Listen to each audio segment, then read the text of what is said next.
Good morning. Morena, kia ora. My name is Santiago Pujol, and it's my pleasure to introduce to you today our speaker, Professor Rajesh Dhakal. Rajesh is Professor of Structural and Earthquake Engineering, and he's also our Head of Civil and Environmental Engineering here at the University of Canterbury. He's got degrees in civil engineering from Nepal, Thailand. He's got a PhD degree from University of Tokyo, and he's very well known worldwide. He's past president of SPONS, which is an association that studies the response of non-structural elements in our buildings. A very pertinent topic, especially today, if we see how much non-structural damage happens worldwide in earthquakes.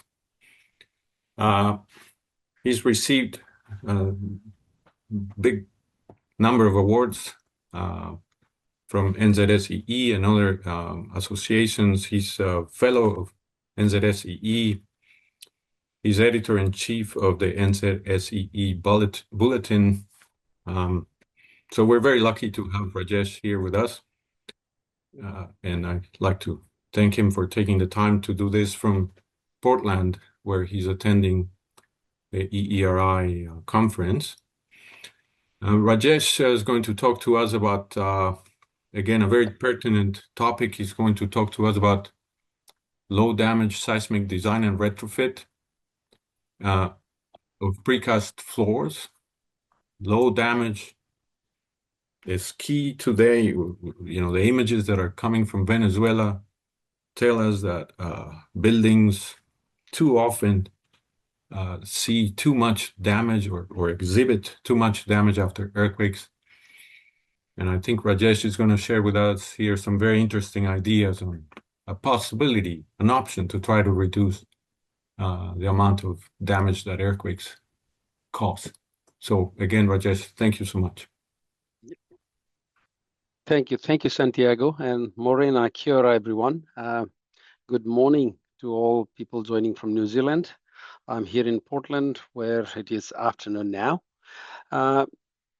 Look, today we are going to share some of the works that we have been doing on low damage connections between precast floors and reinforced concrete structures for low damage buildings.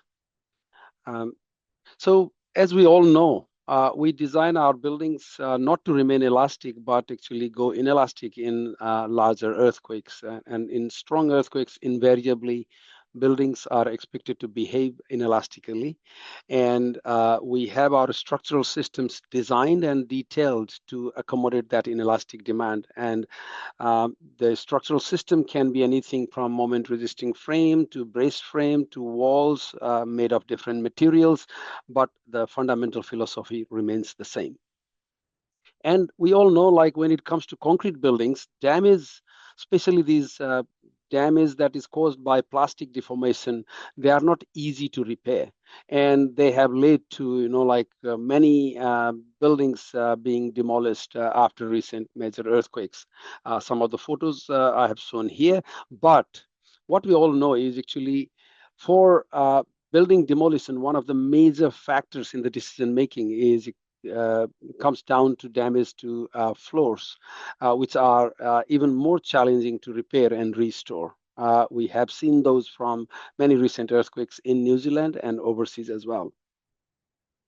Now, precast construction has been in place for quite a while, and the question comes like, how does precast construction work in this space? Like, does it help in controlling the damage that we are talking about in any way? So as we know that precast construction, the concept of precast construction is to assemble prefabricated components which are very carefully prepared in a factory and bring them to site and assemble them by on-site concreting for monolithic connections. The advantage here is actually quicker construction, better quality control, and relatively less on-site labor and framework.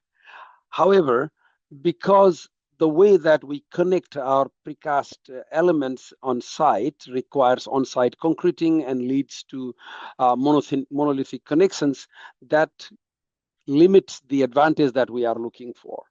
And there are several issues with our traditional method of reinforced concrete construction, including the precast construction, but I am listing only a couple of key ones that is quite bothering for us.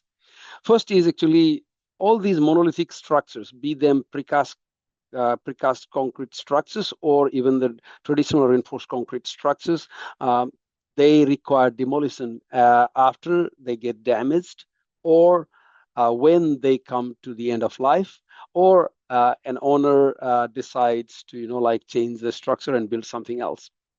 And demolition is an environmentally very disruptive process. It creates a lot of non-biodegradable waste.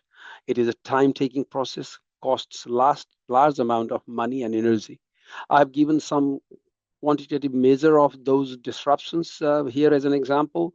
Like one Christchurch building cost us $10 million to knock down. And demolishing roughly about 75 6-story building with 20 meter by 20 meter or 400 square meter floor area, the energy that goes into demolishing that building is equivalent to the energy, energy released by the Fat Man atomic bomb in Japan. So it's needless to say, it is a quite concerning aspect. The second and more pertinent to this presentation is actually vulnerability of precast floors. Because precast floors, as of now in New Zealand, are typically connected through a topping slab with starter bars that go into the perimeter structure. They form a weak and fragile moment-resisting connections. Such connections invariably damage in minor to moderate earthquakes. And if we have limited seating between these precast floors and the supporting frames, then the cumulative beam elongation or the plastic hinge elongation in the surrounding beams, that can lead to unseating failure of the precast floor as well. And as we all know, repairing floor damage is most uneconomical and impractical, like compared to like repairing damaged beams, etc. So we are at the moment working on a low damage prefabricated building system that addresses these issues and many other issues. Like the concept is, having a building made of all prefabricated elements assembled inside using dry connections, and that give rise to a moment resisting system, and that could also have brace, or it could also have walls, and then internally have gravity frames which are pin connected so that there is no moment transfer, and then these things are connected by detachable steel connections so that they can be gradually assembled on site and also deconstructed, like in the figure below there, I'm showing a process that is reversible. And some of the issues that I have listed down here, one is related to construction speed, because of traditional way of constructing precast structures in New Zealand using on-site concreting. We need the concrete, we need formwork, we need the concrete to set. So we need to wait until we can progress with the construction. So that slows down the process. But this building system that uses dry steel connections, which avoids on-site concreting completely. About the sustainability, this avoids demolition because easily detachable connections are used to enable faster and easier deconstruction. And these demounted and detached components can be reused and recycled if found fitting for another purpose. In terms of vulnerability of precast floor, we avoid topping slab to connect with perimeter structure components and instead use discrete steel floor frame connections, which are low damage. I will explain in more detail about this aspect. And in terms of seismic resilience, as we use low damage connections to join the beams and columns or the slabs with walls, columns to foundations. That will ensure that any damage is avoided in minor to moderate earthquakes, but always the earthquakes can surprise us. When big earthquakes come, something has to damage, and we by design control or limit damage to easily detachable and replaceable components, so it can be repaired and replaced to full functionality relatively quickly without any ambiguity about whether the building comes back to as before or not. So in general, like, this system is faster, greener, safer, resilient. I wanted to add a word cheaper here, but we haven't done cost analysis yet, so which we will do in future. But the hypothesis here is actually precast floors are vulnerable not because of the floor themselves, but because of how they are connected to the structure. That's a hypothesis. And this, the way that we connect precast floor to the surrounding structures using the thin topping reinforced concrete mesh that forms a weak and fragile connection, and will, when subjected to a moment during earthquakes, invariably they get damaged. And monolithically connected floors invariably damaged during structural deformation. That is mainly due to displacement incompatibility with the supporting structure. As you can see here, this is very well documented, the kind of different kinds of failures, among which positive moment failure of the precast floor at near the support end, and negative moment failure. And when the building system deforms, because the frames would want to deform in the way that they would do normally, like beam deforming in double curvature, whereas the thick precast floors don't want to follow them. So there will be, like a fight, conflict between their tendency to deform and not deform. And that will cause significant damage in the periphery. And we have seen that, like, in addition to that, there will be plastic hinges forming at the end of the beams, and elongation of the beams will cause further issues. And because of that, the structure floor subassembly, sees a different kind of, suffers different kind of damage, especially around the connection between the floor slab and the surroundings frame or wall. And we have seen several examples of those in earthquakes as well as in our lab tests. So in addition to that, there are further design challenges associated with monolithic slab frame connections. They can alter strength hierarchy, and they can compromise seismic performance of the whole system. What I mean by that is actually when your slab is monolithically connected to the beam, then obviously we know from reinforced concrete lessons that some part of the slab will participate in the beam strength, especially the negative strength of the beam. But how much of that slab equivalent width contributes to beam strength is a big source of uncertainty. If you look at different design codes, like in New Zealand, Japan, US, you will see different values coming there, and not all of them can be right. And in addition to that, when beams elongate, the surrounding structures, the columns, they will try to resist it, and then compression force develops around those plastic hinges, close to plastic hinges, and those compression force in beam will further increase the flexural strength of the beam. And you might argue, like, okay, if the beam gets stronger, what is the problem? But everything getting in capacity design, undesired mechanism being developed due to strength of the weak link getting stronger is not preferable. Stronger is not always better. So what we propose here is actually this presentation talks about only one aspect of this, which is floor frame connection, how we can avoid floor damage. So here we propose low damage floor connection. The idea is the floors are connected to the surrounding structure. Like here, we are showing frame as the structural system, but it could equally be applied to walls as well as other structural systems. So the connections are made of steel angles, which have got slotted holes in their top flange as well as the bottom vertical part. And the idea is the bolts actually don't have any room to move in plane direction, so that inertial shear is transferred. But if they have to move along the direction of the slot, then they can do so without transferring any stress.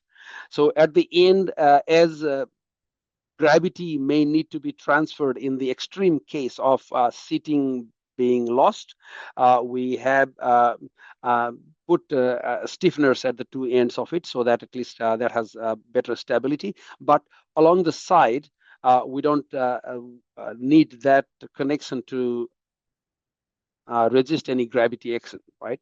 So that is how they look. But both of these, they have the slots in the horizontal as well as vertical part of that angle. And when we apply them in structure in a compartment, we carefully position these discrete steel connections outside the potential plastic hinge region, because the plastic hinge region can get elongated, and we don't want this connection to be affected by that, or this connection to restrict elongation. So even if elongation happens, that will not compromise the performance of this connections.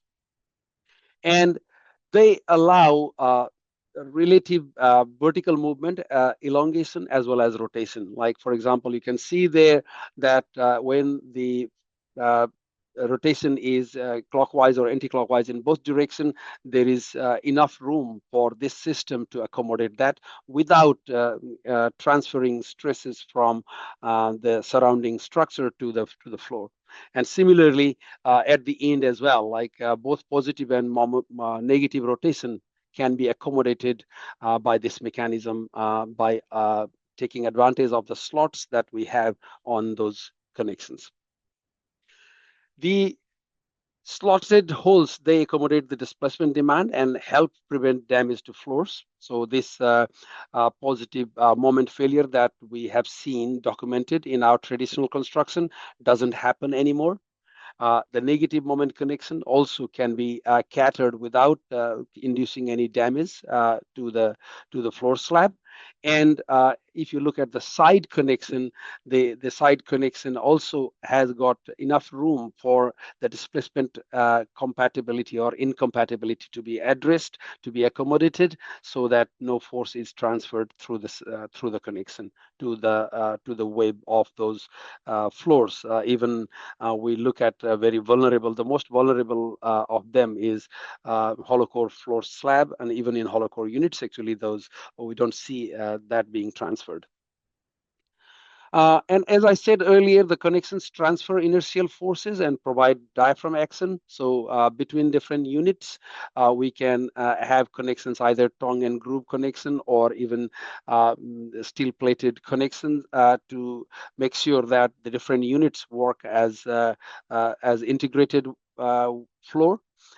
And then, depending on which direction the seismic action takes place, you will have the inertial force transferred through those side connections, which allows your floor to relatively displace in the other two directions apart from the inertial one, right? And similarly, for the other direction shaking, you will get that inertial action through the other two sides. Two possible applications that this connection can have. One is in new demountable buildings. You can apply these connections and the frame connection between beams and columns can be a low damage dry steel plated connection, which we are currently developing. But between the floors and the frame or the beam, these connections have been conceived, conceptually designed, and we have already tested them at system level, and I'm going to share with you those results. The second is actually they can be applied as a retrofit measure in existing vulnerable buildings. Like these are how our floor to frame connections are. And first, we can put these angles, the slotted angles at the bottom, and the bolts can be drilled through and fixed to the floor slab and beam with epoxy post anchored, and then we can saw cut that connection between the topping slab, the floor and the beam, and then finally we end up getting something like this, right? So it will be like how we design as a new building. So experimental validation of the system, let's look at that. So what we did is recently, a couple of months ago, at ILI in Tongji University, the big earthquake engineering lab there, we tested floor frame subassembly in the lab. The test setup is something like this, where we have got 4 columns, 4 beams, and a floor slab in the middle, and pushing in 2 directions, like one actuator in one direction through a strong loading beam, and the other direction, 2 smaller actuators directly pushing the columns. The beam to column connections, or the beam detailing, this is a follow-up from another PhD work which was done a couple of years ago by another student of mine. So we already tested these beam to column connections at a connection level or a component level, and this is end plated connection. It does not have any low damage feature here, but it is all dry connection. It doesn't require any on-site concreting. So it has got an end plate which you can bolt through to the column face. And once fabricated, it looked like that, right? So this is the beam to column connection. The experimental setup, as I showed earlier, the idea was to push it from one direction in the unidirectional test and both directions in the bidirectional test. But when you test it push it like this is how the frame or the subassembly will deform. But look at the support there, because we expect the beams to elongate at different stages of the test. So we didn't want to restrict the elongation. That's why, because we put the slider at the base. So out of the 4 columns, 1 column in one corner was pin, and the other 2 columns adjacent to it had linear bearings, like what I have shown at the top right there, and the diagonally opposite column had a bidirectional rails system, so it could move in both directions. However, when we move, because at the top we have got a steel beam fitted with an actuator or the hydraulic pump, so that will retain its original length. That's why the bottom part will move out, and the columns will lose their parallel feature, right? So one column, the 2 columns will not be parallel if we leave it like that. And that's where, like using those hydraulic pumps, we adjusted the rotation of the column after each loading so that the columns become parallel. So with this mechanism, we can ensure that beam elongation is not restricted, and at the same time, the columns are parallel at each loading stages. So in terms of specimen fabrication, like the precast members were prepared in yard, and as you can see at the bottom top, the beam actually has got reinforcing bar protruding outside, because we wanted to start this with the traditional way of doing things in New Zealand, like by putting the reinforced concrete topping. That's why we prepared the first set of beams like that. And then once things were assembled, then we put the precast floor. In this case, we used double T, and then we poured the topping concrete similar to what we do in New Zealand. Because one of the motive of this test was to show that this can easily be used for retrofitting as well. That's why we started with this. In real practice, for new buildings, you don't need that reinforced concrete topping. So We tested in the first phase, we tested with the topping slab. And when we started doing that cyclic loading by 0.28%, we already started seeing significant signs of, damage around the perimeter, around the connection. And this is a very small drift, which is in line with what the damage onset level have been reported in literature as well, including the recast testing. And after that, what we decided is, okay, if we continue, then it will get very badly damaged. The floor will get badly damaged. We stop it there. Then we started retrofitting. For retrofitting, we cut the saw cut the interface between the beam and the floor slab, and we put these connections, floor connections at the bottom. They could have been there from the beginning. They wouldn't have affected in any way. And then after that, we have now a specimen where the beams, the four beams are detached from the floor, but connected through those angled connections at the bottom, which have got slots in those two directions. And then we tested it unidirectional in both directions separately, one at a time, up to 4% drift. And you can see the force displacement curve there. And one thing that I want to say at the front is absolutely no damage to slab. Okay, so as the beams didn't have the low damage beam to column connections, so they were meant to damage because they were designed to damage at 1% drift. You can see the beams developing fairly significant flexural cracks. At 2.5% drift, you can see the signs of internal buckling, some concrete spalling already happening. The plastic hinge distressed quite a bit. And at 4%, you can see even the bar fracture, the concrete crossing, leading to loss of strength as well. So the beam was badly damaged at 4%.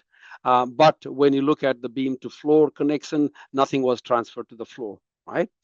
And we noticed measured beam elongation as well. Overall, the elongation was around 20 to 25 millimeter at each plastic hinge, so altogether 40 to 50 millimeter between two supporting beams, and that was easily accommodated by the slot of the connection. And not only that, actually, during the beam deformation, you can see the vertical compatibility demand there. So there was relative vertical displacement between the beam and the floor. And the same thing, if it was monolithic connection, could have created a significantly damaged portion around the perimeter, but which could be easily avoided by this method. And post-earthquake repairability, what we did after that was actually we took out the damaged beam. We unbolted the two connections at the end, took out the beam, and then brought new beam, put them in place, and then tightened the bolt. Right, so this process was used for post-earthquake repairability, and this shows a timeline of that. Actually, in order to do that, it took about 1 hour, and that was the workers in the lab were doing it for the very first time. And once this process becomes common, they will definitely identify methods to become more efficient and more faster and smoother. But it took 1 hour of work to get the damaged beam out, and we already had another beam. And unlike the previous, this beam was fully cast. There was no room for cast in situ topping. Okay, so we just replaced it, bolted it, and then came our final phase of testing, which is bidirectional test up to 4.16%. And the testing path or testing displacement history, bidirectional history is shown there in the right, on the left, and you can see the whole subassembly was then subjected to this drift cycle, starting from a very small one and gradually increasing to large cycles with more than 4% drift. And after all this, what I want to stress is that the physical response of the subassembly was similar to that in the unidirectional test. And remember, we only replaced the damaged beam, right? So everything else was there, and that was already subjected to more than 4% drift in two different directions. All beams damaged severely and developed plastic hinges at both ends. They underwent elongation as well. The slots in the connection were able to accommodate elongation and vertical deformation of all four beams. The floors suffered no additional damage whatsoever. They were perfectly intact. So they were like, if we hadn't done the topping test with the topping, actually the floor would be almost like a virgin floor. So what we are planning now is actually this test showed that actually in terms of displacement compatibility, this idea works well and it was validated. But how about their capacity to carry the inertial force? Because how much force can each of these connections carry? So in order to find that, actually we are currently in the process of carrying out tests at University of Canterbury at a smaller scale, just at a component level. And our PhD student Gonzalo is currently working in the lab, and the idea is to just apply cyclic loading to this kind of connection, and with different configuration of the connections with different bolt size, different plate thickness, different slot size, and single row versus double row of the bolts, just that we have a clear idea of how much capacity each of these can hold, and we can use that information in designing for new buildings as well as for retrofitting. So in conclusions, repairing seismic damage to monolithic concrete buildings is complex and challenging. Low damage demountable buildings solve this problem by enabling replacing damaged elements. Damage to precast floor is caused by displacement incompatibility between floor and frames or walls. The proposed connection circumvents this problem by providing slots that allow relative movement but transfer inertial forces. Full-scale tests have shown that the connection allows adequate ductile behavior of the demountable structure while permitting the floors to remain undamaged. The developed floor frame connection can be applied in new buildings as well as retrofitting existing buildings. So with that, I conclude my presentation. I thank my PhD student Gonzalo, who's hopefully in the audience, Dr. Ke Jiang, Professor Santiago Puyol, who are my team members from UC on this project, and master student Dahua from Tongji University, Professor Yichu Lu, who's my collaborator from Tongji on this testing project. Thank you very much, and I would love to hear your comments and would try to answer any questions you may have. Thank you very much. Thank you, Rajesh.